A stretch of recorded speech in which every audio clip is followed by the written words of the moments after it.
Dear Per, our host of this great evening, dear Reddal folks, dear friends and colleagues, truly delighted to join the birthday party. Reddal is now turning 15, and I think it's really a good opportunity to celebrate, because I was really astonished to see how truly not only international but global Reddal is for a Finnish, smallish advisory. So in that sense, I think it in many ways makes Reddal special. And I think in today's environment, understanding globally how things are evolving is really important. I have served the Finnish government for more or less the same 15 years myself. I joined the Ministry of Trade and Industry, actually, heading the technology department in 2007. And those were the good old days. Those were the days when mobile phone Nokia was at its best.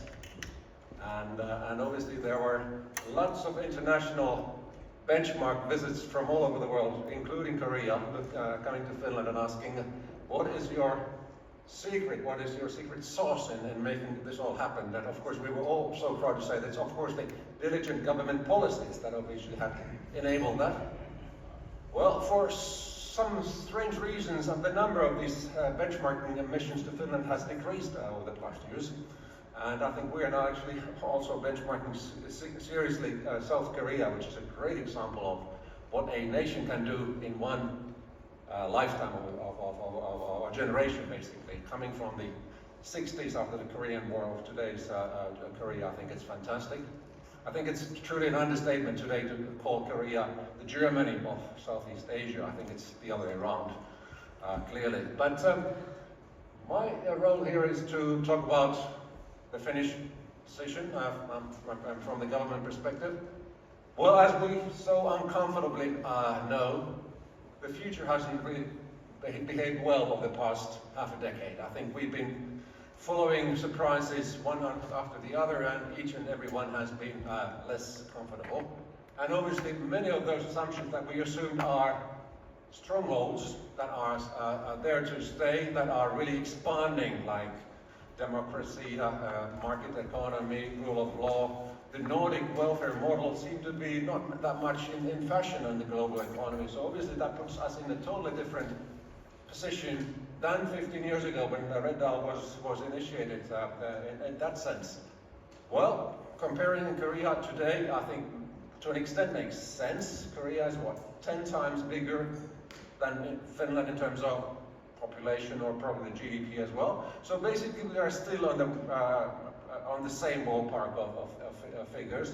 So small nations, and in particular Finland as the smallest one, is clearly, I think, a nation that can find its niche and its sort of a thrust also in the changing economy. And I think that's absolutely needed.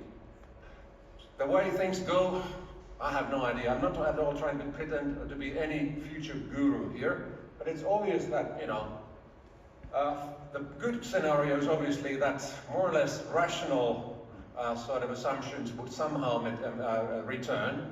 And I think it's a fair assumption still. Even the US sort of surprises seem to be now realizing more modestly than they've been initially announced by the president, for example. Let's hope so. Well, I think it's obvious that the world is sort of evolving in towards blocks, where there are obviously China really gaining its role in the global economy as the strongest player. Obviously the US now thinking things differently. Europe now being pressured both from the east and the western side is obviously changing that scenery significantly. The third element, I think, which is also very sort of a strong driver here, is the non-corporate actors, the big tech giants. And I think that's something which is really challenging us in Finland, in Europe, also in Korea as well, that are predominantly Chinese or let's say American, US based. And their role in this digitalizing economy is really becoming now a major power. So in that sense, and it's very much also non-political, non-governmental power, and how to sort of live in a world where really these tech giants are in many ways affecting our lives positively and possibly also negatively. And of course there's the opportunity that things really go haywire, and I don't want to even talk about that one. Well, us, the Europe. We thought the challenge came from the east, now it comes from the two directions. The US trade talks, as you so well know, are now in a highly pressurized situation where the good news is that the 50% trade tariffs are not coming into power next Sunday. We have another month to come up with a sensible sort of a deal there. Let's see how it goes, but I think it's very toxic for any businesses to plan anything, investments, trade, whatever, because you don't know whether you're paying 0 tariffs or 50% tariffs in the coming months. So obviously a very uncomfortable situation. The European Union is very much our sort of a natural home ground, and we are a proud member of the EU27.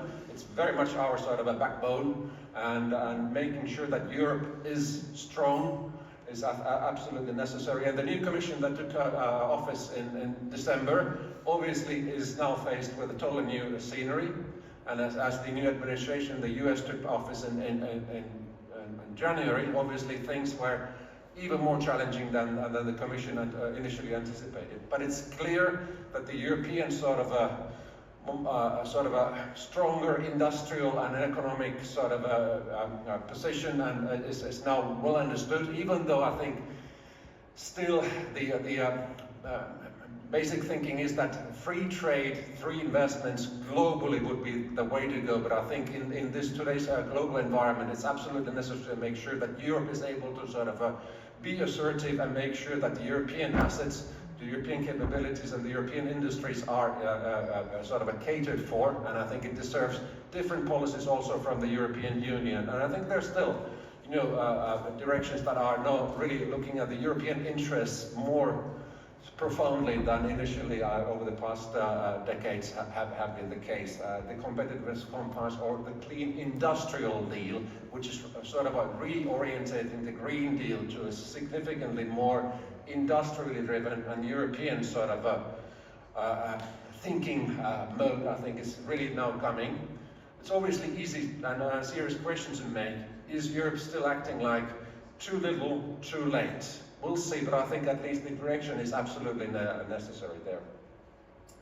Well, how does Finland then cope with this situation?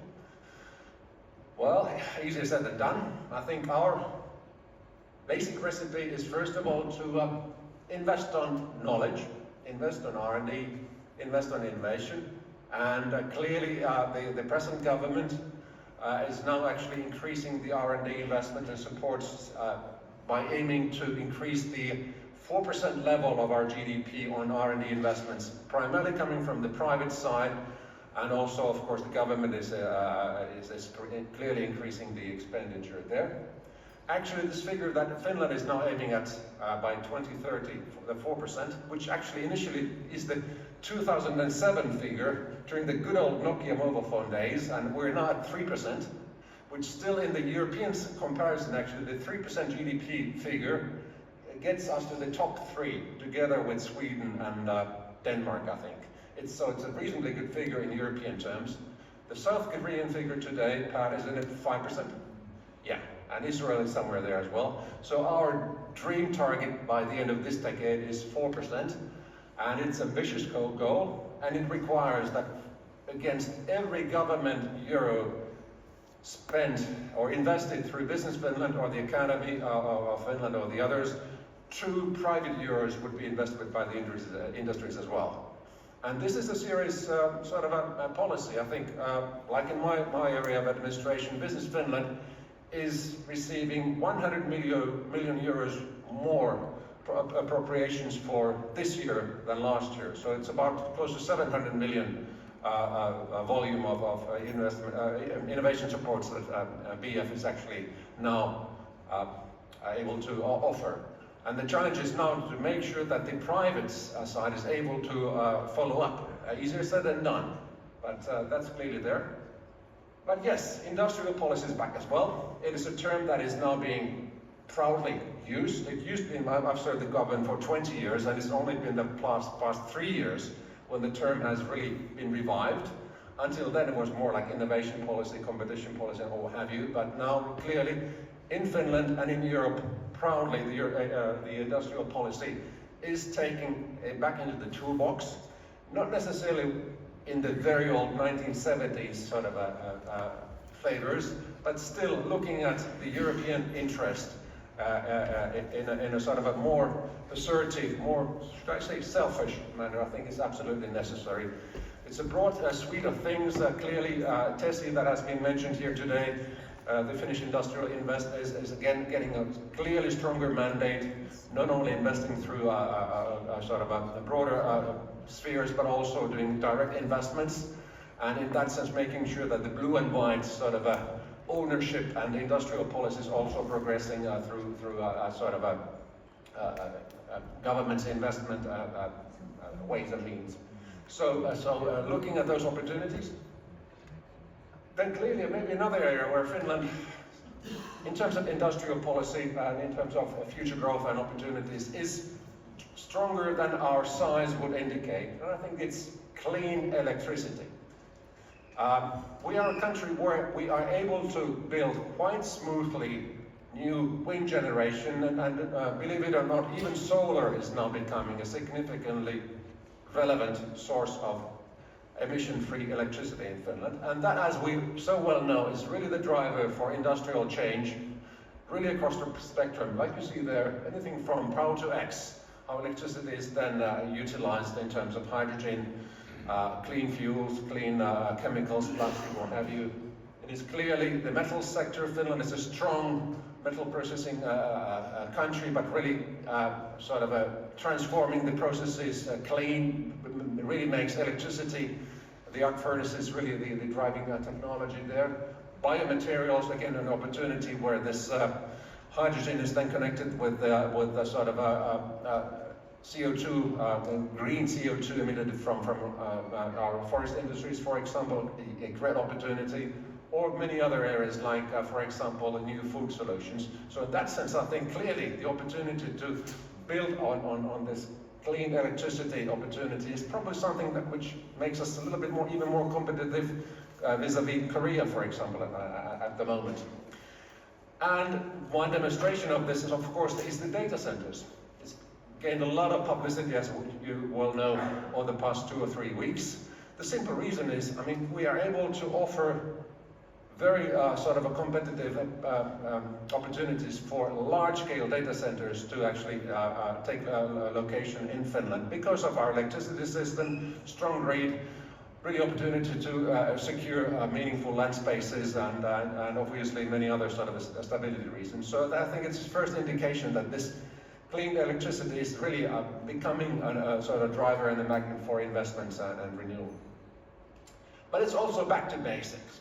I think the industrial policy means that we have to understand that we have existing strong industries to an extent similar to South Korea, strong metal industries, shipbuilding where Reddal has made a lot of efforts, mining, of course the Nokia sort of a telecom cluster now being broadly sort of expanding in Finland, chemicals, forest industries in many ways, making sure that those industries are first of all transforming to clean, and really building on this electricity opportunity, but also making sure that, you know, they're able to sort of hopefully trade freely as they are strongly export oriented.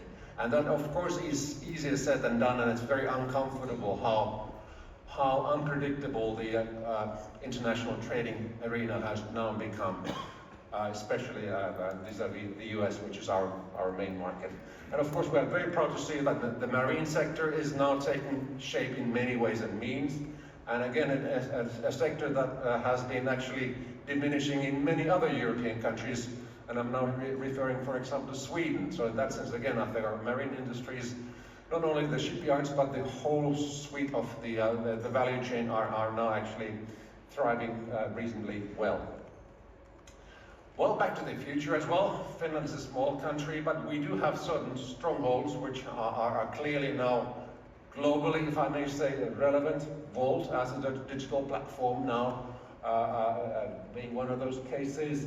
Data centers I already mentioned. We have space technology, ISI, really surprisingly strong company now having truly significant sort of a role in the commercial space observation arena, challenging many of the conventional large-scale operators. I think it's a fantastic example. IQM or Blue Force in the quantum scenery, Or, for example, the battery industry, where, for example, our mining and metal processing industries are now converting to that value chain, and the AI opportunities. So in that sense, there are certain issues. I think they are not strong enough to carry the whole economy as such, but I think it's important to really make sure that we are making policies that are making our existing industries renew and competitive, but also then nurturing these promising new opportunities clearly there. And I think great examples of this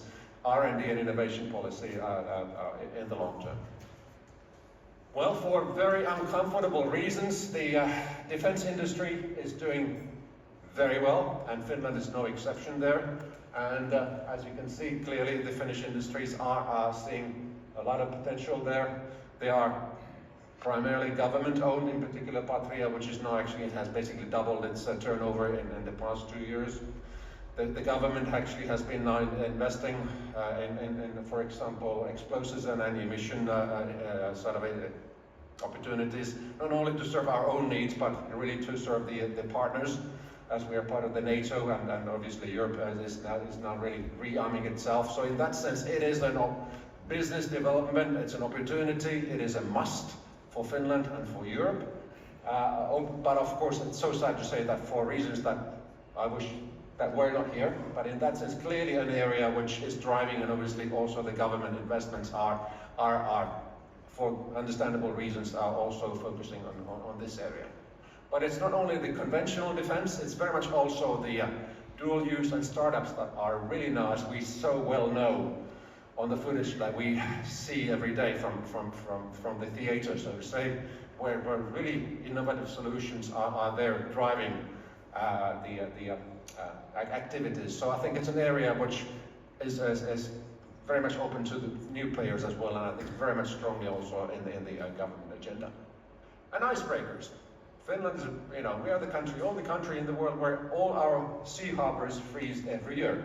So that's the simple reason why we have developed this shipbuilding industry, ship design industry and all that. And we've maintained it in the lowest times just for our own needs and maybe to serve Soviet Union.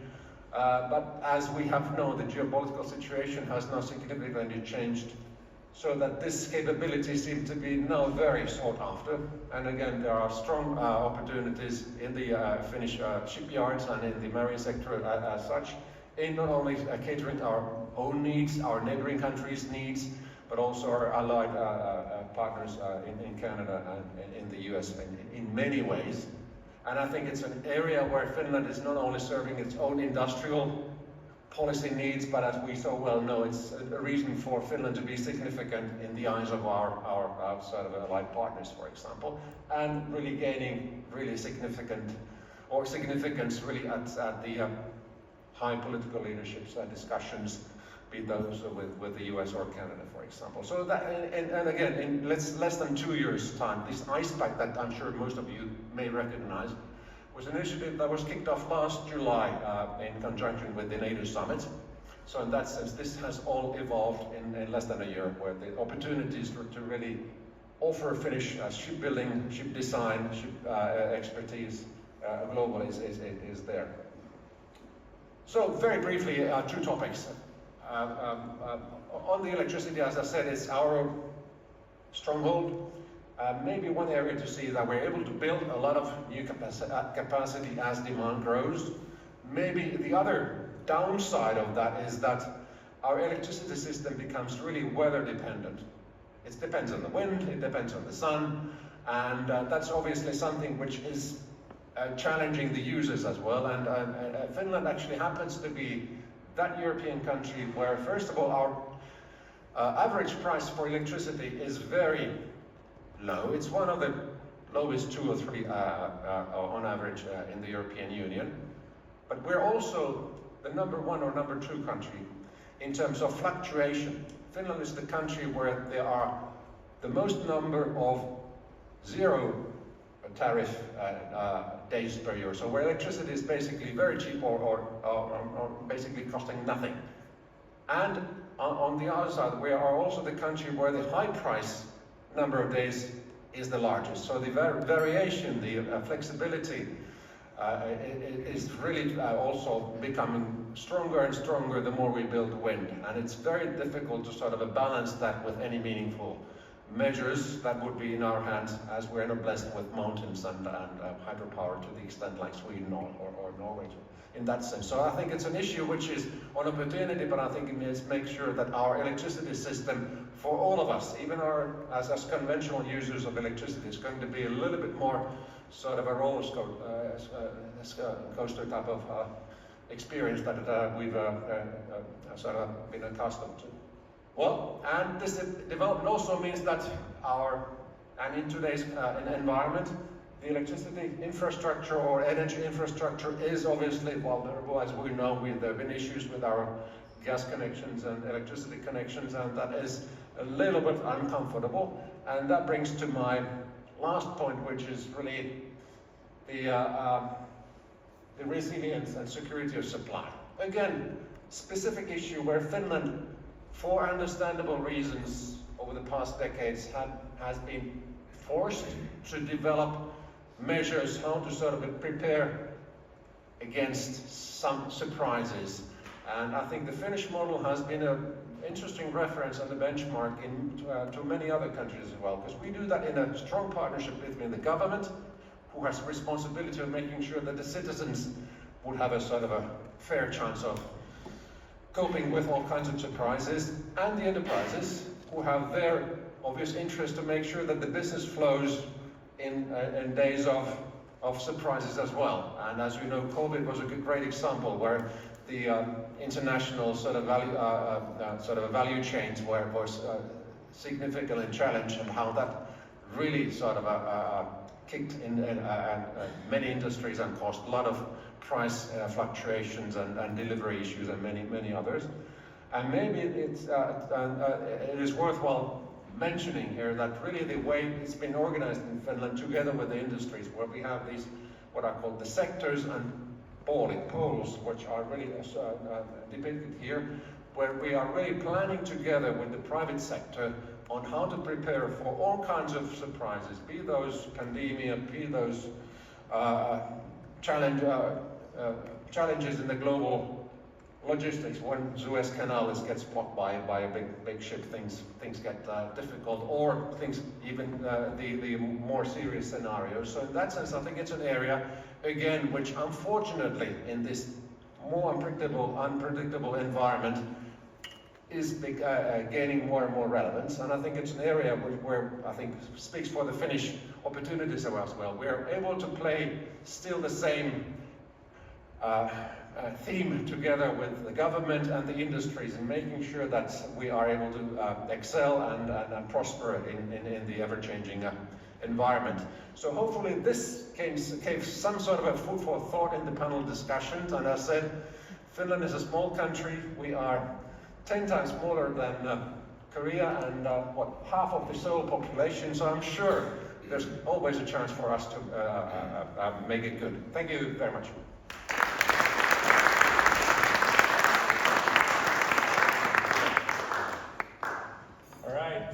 Any questions to Petri? Was this convincing? You're confident now that the government will do their job and Finland will prosper? Or any thoughts?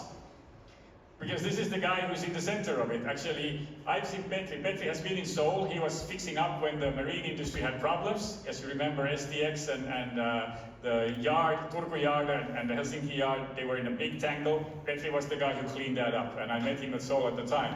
So he's the guy who is called up when things go wrong. But any thoughts, any questions? Petri, how do you feel about your role? I mean, do you think the government is doing enough? Are the politicians doing enough? Well, let's not exaggerate the government's role. Yeah, I think the politicians are trying hard. No issue there. I think it's easy to be in the opposition and you know, be wise about things. But when you get to your minister's position, I think you get the responsibility as well. So I do share, you know, the view that the government is really doing its best it can in this tight budgetary environment, and obviously in an environment which is sort of coming with surprises which are not planned in the government program, which is carefully obviously negotiated in the beginning of the government term, but then things really surprise, but I would still claim that, you know, especially like the present government is trying really at its best in an environment which is certainly not the easiest. When Trump goes to the Middle East, he goes there with his order book in hand, and he makes sure that he personally gains and that US companies also gain. When the Korean president goes to the Middle East, he brings along Samsung, LG and all the guys, and they certainly make sure that they bring the deals home as well. When the Swedish king comes to Korea, it's a big show. Sure enough, he brings along the guys who have the order books with him. When the Finnish guys come to Korea, and I have been there hosting them, I'm actually the vice chair of the European Chamber of Commerce in Korea, so we do see these countries. I would say most of the European countries, except maybe then Germany, Sweden, and a couple of others, are not very aggressive, and Finns definitely are not aggressive. And the question is, can we really continue like this? I mean, can government really say we are politicians, we are government, or do they have to be business people? I'll just mention this also, that in Korea, every June, the top 300 politicians and business people meet in Jeju Island to set the plan for the next 5 years, or, you know, again, rolling 5 years on how Korea will beat everybody else. And it's always, Korea, we're gonna grow, we're gonna find the jobs. I just don't see that mentality in the Finnish government and politics. Do you think this will change? Well, I think it has changed. I mean, who's the best icebreaker salesman? It's our president. That's right, that's right. Very good. We'll let Petri off the hook. Thank you very much, Petri.